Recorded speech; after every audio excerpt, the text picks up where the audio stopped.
जय हिंद, वंदे मातरम।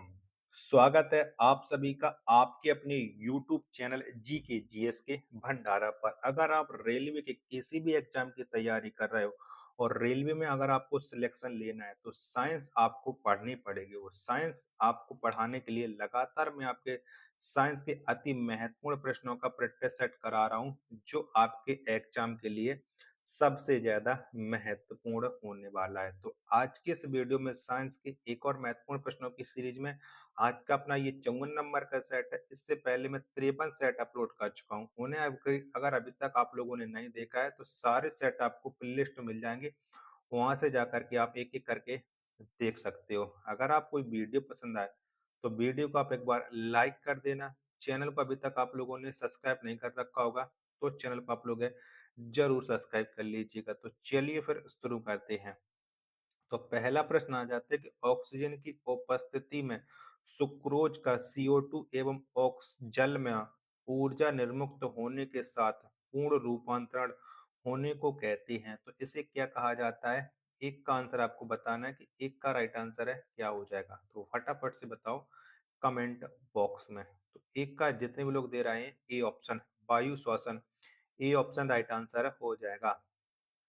दूसरा प्रश्न आ जाता है कि हमारी छोड़ी हुई सांस की हवा में CO2 की मात्रा लगभग कितनी होती है? बताओ CO2 की मात्रा कितनी होती है, ये आपको बताना है। फटाफट से बताओ। तो जो CO2 की मात्रा होती है वो 4% होती है। ए ऑप्शन राइट आंसर हो जाएगा।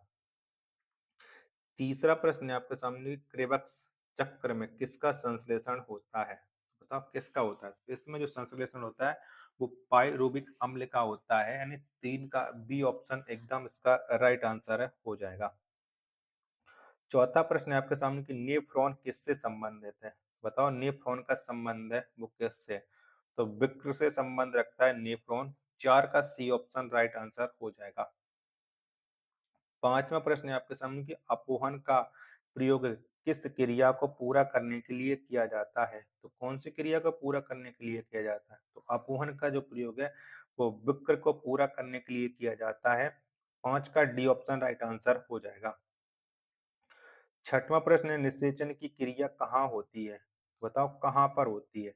तो जो निषेचन की क्रिया है ये अंडवाहिनियों में होती है। 6 का बी ऑप्शन राइट आंसर हो जाएगा। सातवां प्रश्न है आपके सामने, गर्भाशय में शिशु के विकास की जानकारी हेतु किसका प्रयोग किया जाता है? तो बताओ किसका प्रयोग करते हैं? तो गर्भाशय में शिशु के विकास की जानकारी हेतु अल्ट्रासाउंड का प्रयोग किया जाता है। 7 का सी ऑप्शन राइट आंसर हो जाएगा। आठवां प्रश्न है आपके सामने कि भ्रूण के विकास के लिए निम्नलिखित में से किस अंग के द्वारा खाद्य की पूर्ति की जाती है? तो ये कौन से अंग के द्वारा की जाती है? तो खाद्य की पूर्ति वो भ्रूण नाल के द्वारा होती है। 8 का बी ऑप्शन राइट आंसर हो जाएगा। नौवां प्रश्न है आपके सामने कि स्त्रियों की नसबंदी को कहा जाता है? बताओ क्या कहा जाता है? तो स्त्रियों की नसबंदी को ट्यूबेक्टोमी कहा जाता है। 9 का बी ऑप्शन राइट आंसर हो जाएगा। 10वां प्रश्न है कि निम्नलिखित में से कौन एक ग्रंथि नहीं है? तो कौन नहीं है? तो इनमें से जठर या एक ग्रंथि नहीं है। 10 का बी ऑप्शन राइट आंसर हो जाएगा। 11वां प्रश्न है कि मानव शरीर के किस ग्रंथि को मास्टर ग्रंथि कहा जाता है? तो किसे कहती है मास्टर ग्रंथि? तो पीयूष ग्रंथि को मास्टर ग्रंथि कहा जाता है। 11 का सी ऑप्शन राइट आंसर हो जाएगा। 12वां प्रश्न है कि मनुष्य के शरीर की सबसे छोटी ग्रंथि है तो कौन सी है? तो मनुष्य के शरीर की जो सबसे छोटी ग्रंथि है वो है पिट्यूरी। 12 का सी ऑप्शन राइट आंसर हो जाएगा। 13वां प्रश्न है गाय और भैंस के थनों से दूध उतारने के लिए किस हार्मोन की सुई लगाई जाती है? तो कौन से हार्मोन का सुई लगा देते हैं जिससे गाय और भैंस दूध दे देती है? 13 का आंसर आपको बताना है। तो 13 के मैं आपको ऑप्शन दिखा देता हूँ जिससे आप लोग स्पष्ट रूप से क्लियर कर पाओ। बताओ। तो ऑक्सीटोसिन लगाया जाता है। बी ऑप्शन राइट आंसर हो जाएगा। 14वां प्रश्न है आपके सामने कि थायराइड ग्रंथि से थायरोक्सिन स्रावित करने के लिए उत्तेजित करने वाला अंतःस्रावी हार्मोन कौन सा है? तो कौन सा है? तो वो अंतःस्रावी हार्मोन है TSH। 14 का ए ऑप्शन राइट आंसर हो जाएगा। 15वां प्रश्न आ जाता है कि निम्नलिखित में से किसकी कुसंक्रियाओं के कारण मानव शरीर में मिक्सिडीमा होता है। तो बताओ ये किसकी वजह से होता है। 15 का आंसर तो ये होता है अटूप ग्रंथि के कारण। 15 का डी ऑप्शन राइट आंसर हो जाएगा। 16वां प्रश्न आ जाता है कि निम्नलिखित हार्मोन में से किसमें आयोडीन होता है। कौन से हार्मोन में आयोडीन होता है। 16 का आंसर आपको देना है। तो ये थायरॉक्सिन में होता है। ए ऑप्शन करेक्ट आंसर हो जाएगा। 17वां प्रश्न है आपके सामने कि निम्नलिखित में से कौन सी एक अंतःस्रावी ग्रंथि पीयूष ग्रंथि से स्वतंत्र कार्य कर सकती है। तो कौन सी ग्रंथि कर सकती है। तो ये पराबटू कर सकती है। 17 का डी ऑप्शन राइट आंसर हो जाएगा। 18वां प्रश्न है आपके सामने कि रक्त दाब का नियंत्रण कौन करता है। तो कौन करता है। तो रक्त दाब का नियंत्रण ये अधिविक्र करता है। 28 का ए ऑप्शन राइट आंसर हो जाएगा। 19वां प्रश्न है आपके सामने कि जीवन रक्षक हार्मोन किस ग्रंथि से स्रावित होते हैं। तो ये किससे स्रावित होते हैं। तो जीवन रक्षक जो हार्मोन है ये एड्रिनल से स्रावित होते हैं। 19 का ए ऑप्शन करेक्ट आंसर हो जाएगा। 20वां प्रश्न इंसुलिन है एक प्रकार का। तो इंसुलिन एक प्रकार का क्या है। तो यह एक प्रकार का हार्मोन है। 20 का बी ऑप्शन राइट आंसर हो जाएगा। 21वां प्रश्न आ जाता है कि प्रकाश वर्ष किसका इकाई है। किसका है। तो प्रकाश वर्ष यह इकाई है दूरी का। 21 का ए ऑप्शन राइट आंसर हो जाएगा। 22वां प्रश्न आ जाता है कि निम्नलिखित में से कौन सा एक हार्मोन है। तो बताओ कौन है। तो इनमें से जो हार्मोन है वो इंसुलिन है। 22 का सी ऑप्शन राइट आंसर हो जाएगा। 23वां प्रश्न आ जाता है कौन सी ग्रंथि इंसुलिन निस्तारण के लिए उत्तरदायी है। तो कौन सी ग्रंथि उत्तरदायी। तो इसके लिए अग्नाशय उत्तरदायी है। 23 का डी ऑप्शन राइट आंसर हो जाएगा।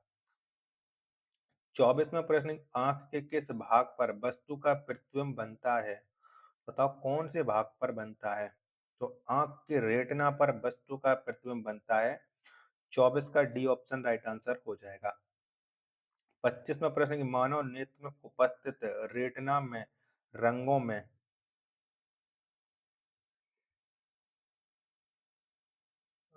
विभेद के लिए उपस्थित होता है। तो क्या उपस्थित होता है। प्रश्न संख्या 25 का आंसर आपको बताना है। तो इसमें कौन सा उपस्थित होता है। ए ऑप्शन राइट आंसर हो जाएगा। 26वां प्रश्न है कि आइरिस का क्या कार्य है। तो क्या कार्य है। तो आइरिस का जो कार्य है वो पुतली के आकार को नियंत्रित करना है। 26 का सी ऑप्शन राइट आंसर हो जाएगा। 27वां प्रश्न कि त्वचा का रंग किसके कारण होता है। बताओ किसके कारण होता है। तो त्वचा का रंग ये मेलानिन के कारण होता है। 27 का डी ऑप्शन राइट आंसर हो जाएगा। 28वां प्रश्न कि मानव शरीर का सबसे बड़ा अंग कौन है। तो कौन सा है। तो मानव शरीर का जो सबसे बड़ा अंग है वो त्वचा है। 28 का सी ऑप्शन राइट आंसर हो जाएगा। 29वां प्रश्न है आपके सामने कि निम्नलिखित में से कौन सा पदार्थ मानव शरीर में सबसे अधिक कठोर होता है। कौन सा पदार्थ होता है। मानव शरीर में जो सबसे अधिक कठोर पदार्थ है वो दंतवल्क है। यानी 29 का बी ऑप्शन एकदम इसका राइट आंसर है हो जाएगा। 30वां प्रश्न है आपके सामने कि माइलोग्लोबिन में कौन सी धातु उपस्थित होती है। तो कौन सी धातु होती है। तो इसमें जो उपस्थित धातु है वो लोहा है। 30 का डी ऑप्शन राइट आंसर हो जाएगा। 31वां प्रश्न कि मानव का सामान्य रक्तदाब कितना होता है। तो कितना होता है। तो मानव का जो सामान्य रक्तदाब है वो 180 अपॉन 120/80 mmHg होता है। 31 का ए ऑप्शन राइट आंसर हो जाएगा। 32वां प्रश्न कि मानव शरीर का सामान्य तापमान होता है। कितना होता है। तो मानव शरीर का जो सामान्य तापमान है वो 37 डिग्री सेल्सियस होता है। 32 का बी ऑप्शन राइट आंसर है हो जाएगा। 33वां प्रश्न है आपके सामने कैप्सूल का आवरण बना होता है। तो किसका बना होता है ये आपको बताना है। तो कैप्सूल का जो आवरण होता है वो स्टार्च का बना होता है। 33 का डी ऑप्शन राइट आंसर हो जाएगा। 34वां प्रश्न है कि शहद का प्रमुख घटक है। तो बताओ क्या है।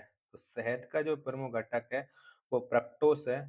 34 का डी ऑप्शन राइट आंसर हो जाएगा।